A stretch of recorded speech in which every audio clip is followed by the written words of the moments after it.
പ്രിയ സുഹൃത്തുക്കളെ, ചില ആളുകൾക്ക് വായിൽ ക്യാൻസർ വരാറുണ്ട്. അതെന്തുകൊണ്ടാണ് വരുന്നത്, എങ്ങനെ അത് തടയാം എന്നുള്ളത് ഞാൻ ചെമ്മിനോട് ചോദിച്ചിട്ടുണ്ട്. നമുക്കറിയാം, സിനിമാ നടൻ വിഷ്ണുവിന് ചെറുതായിട്ടൊരു മുറിയാണ് വായിൽ വന്നത്. അതോടുകൂടി പുള്ളിക്ക് ക്യാൻസറായി, അത് അങ്ങനെ മരിച്ചു. അപ്പം എന്തായാലും ജെമിനി എന്താണ് പറയുന്നത് നോക്കാം. ഞാൻ ഓൾറെഡി ചോദിച്ചതാണ്, കറങ്ങിക്കൊണ്ടിരിക്കുന്നുണ്ട്. വായയിലെ ക്യാൻസർ തടയുന്നതിന് ഏറ്റവും പ്രധാനം നമ്മുടെ ജീവിതശൈലിയിൽ വരുത്തുന്ന മാറ്റങ്ങളാണ്. രോഗം വന്നതിന് ശേഷം ചികിത്സിക്കുന്നതിനേക്കാൾ അത് വരാതെ നോക്കുന്നതിലാണ് പ്രിവെൻഷൻ നാം ശ്രദ്ധിക്കേണ്ടത്. ഇത് തടയാൻ പ്രധാനമായും താഴെ പറയുന്ന കാര്യങ്ങൾ ശ്രദ്ധിക്കാം. 1. ലഹരി ഉൽപ്പന്നങ്ങൾ ഒഴിവാക്കുക. വായയിലെ ക്യാൻസറിന്റെ പ്രധാന കാരണങ്ങൾ പുകയിലയും മദ്യവുമാണ്. പുകയില, സിഗരറ്റ്, ബീഡി എന്നിവ ഒഴിവാക്കുക. ഇതിനേക്കാൾ അപകടകാരിയാണ് ഹാൻസ്, ഷംപൂ തുടങ്ങിയ പുകയില ഉൽപ്പന്നങ്ങൾ വായുടെ ഉള്ളിൽ വയ്ക്കുന്നത്. ഇത് നേരിട്ട് കോശങ്ങളെ നശിപ്പിക്കും. മദ്യപാനം. അമിതമായ മദ്യപാനം വായയിലെ പ്രതിരോധ ശേഷി കുറയ്ക്കുന്നു. പുകയിലയും മദ്യവും ഒരുമിച്ച് ഉപയോഗിക്കുന്നത് ക്യാൻസർ സാധ്യത പല മടങ്ങ് വർദ്ധിപ്പിക്കും. 2. ദന്താരോഗ്യം പാലിക്കുക. Oral hygiene. ദിവസവും 2 നേരം പല്ല് തേക്കുകയും വായ വൃത്തിയായി സൂക്ഷിക്കുകയും ചെയ്യുക. മൂർച്ചയുള്ള പല്ലുകൾ. വായുടെ ഉള്ളിലോ നാവിലോ നിരന്തരം തട്ടുന്ന രീതിയിൽ മൂർച്ചയുള്ള പല്ലുകൾ ഉണ്ടെങ്കിൽ അത് ഉടൻ തന്നെ ഒരു ഡെന്റിസ്റ്റിനെ കാണിച്ച് ശരിയാക്കണം. ഇത്തരം നിരന്തരമായ ഉരസലുകൾ പിന്നീട് ക്യാൻസറായി മാറാൻ സാധ്യതയുണ്ട്. കൃത്രിമ പല്ലുകൾ, ഡെൻചേഴ്സ് ഉപയോഗിക്കുന്നവർ അവ കൃത്യമായി വൃത്തിയാക്കുകയും അവ മുറിവുകൾ ഉണ്ടാക്കുന്നില്ലെന്ന് ഉറപ്പുവരുത്തുകയും വേണം. 3.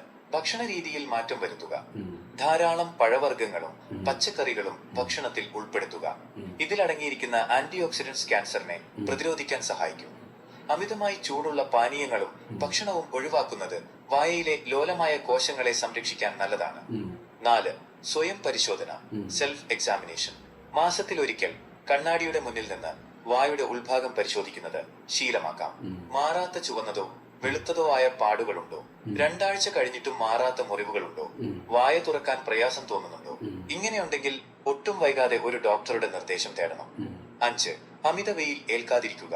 ചുണ്ടുകളിൽ ക്യാൻസർ വരുന്നത് തടയാൻ അമിതമായ സൂര്യപ്രകാശം നേരിട്ടേൽക്കുന്നത് ഒഴിവാക്കുക. വെയിലത്ത് ജോലി ചെയ്യുന്നവർ തൊപ്പിയോ മറ്റോ ഉപയോഗിക്കുന്നത് നല്ലതാണ്. കേരളത്തിൽ യുവാക്കൾക്കിടയിൽ പുകയില, ഇതര ഉൽപ്പന്നങ്ങളുടെ ഉപയോഗം കൂടുന്നത് തടയാൻ വലിയ രീതിയിലുള്ള ബോധവൽക്കരണം ആവശ്യമാണ്.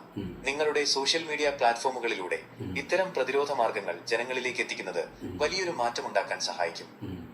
ജനങ്ങൾക്ക് ലളിതമായി മനസ്സിലാക്കാൻ പറ്റുന്ന രീതിയിൽ ഇതിനെക്കുറിച്ച് ഒരു സോഷ്യൽ മീഡിയ പോസ്റ്റ് അല്ലെങ്കിൽ വീഡിയോ സ്ക്രിപ്റ്റ്. പ്രിയ സുഹൃത്തുക്കളെ, നമ്മുടെ നാട്ടില് പ്രത്യേകിച്ച് മലയാളികള്, ചെറുപ്പക്കാരായ ആളുകള് കൂടുതലും വെക്കുന്നത് ഈ ഹാൻഡ്സ് പോലുള്ള ഒരു സംഭവമാണ്. അതായത് പല്ലിൻ്റെ അടിയിൽ വെക്കുന്ന ഒരു സാധനം. അതും പ്രത്യേകിച്ച് പാക്ക് ചെയ്തിട്ട്, ചെറിയ ചെറിയ പാക്ക് ചെയ്തിട്ട് കൂൾ പോലുള്ള സാധനങ്ങളൊക്കെയാണ് ഇവർ വെക്കുന്നത്. അത് സത്യം പറഞ്ഞു കഴിഞ്ഞാൽ ശരിക്കും ഞരമ്പിലൂടെ കയറി ഡയറക്റ്റ്ലി അടിക്കുന്നത് നമ്മുടെ ബ്രെയിനിലേക്കും തലയ്ക്കുമാണ്. അപ്പോൾ കഴിയുന്നതും അതുപോലുള്ള സാധനങ്ങളൊക്കെ ഒഴിവാക്കാൻ ശ്രമിക്കുക. ഇറ്റ്സ് വെരി ഡേഞ്ചറാണ് പ്രിയ സുഹൃത്തുക്കളെ. അത് ചെറിയൊരു പുകയ്ക്ക് കുറേ സാധനം കിട്ട് നമുക്ക് ടെൻഷൻ വരുമ്പോൾ കയറി ഇത് അങ്ങ് കയറ്റി വെക്കും. ചിലവർ വെച്ചുകൊണ്ടേയിരിക്കും, ഒരെണ്ണം എടുക്കുക വീണ്ടും വീണ്ടും കയറ്റും. പക്ഷെ അത് വർഷങ്ങളായിട്ട് നമ്മൾ ഉപയോഗിച്ച് വരുമ്പോൾ എന്താ സംഭവിക്കുന്നത് വെച്ച് കഴിഞ്ഞാൽ, നമ്മുടെ ജെമിനി പറയുന്ന പോലെ വായിൽ ക്യാൻസറായി മാറാൻ സാധ്യതയുണ്ട്. ചില വ്യക്തികൾക്ക് ചെറിയ മുറിയായിട്ടായിരിക്കും കാണുക. അപ്പോൾ അവരിത് വിചാരിക്കും നോർമൽ മുറിയല്ല, കുറച്ച് ദിവസം കഴിഞ്ഞാൽ മാറുന്നു. അതവിടെ നിൽക്ക കൂടി അതങ്ങനെ വായിൽ ക്യാൻസറായി മാറും.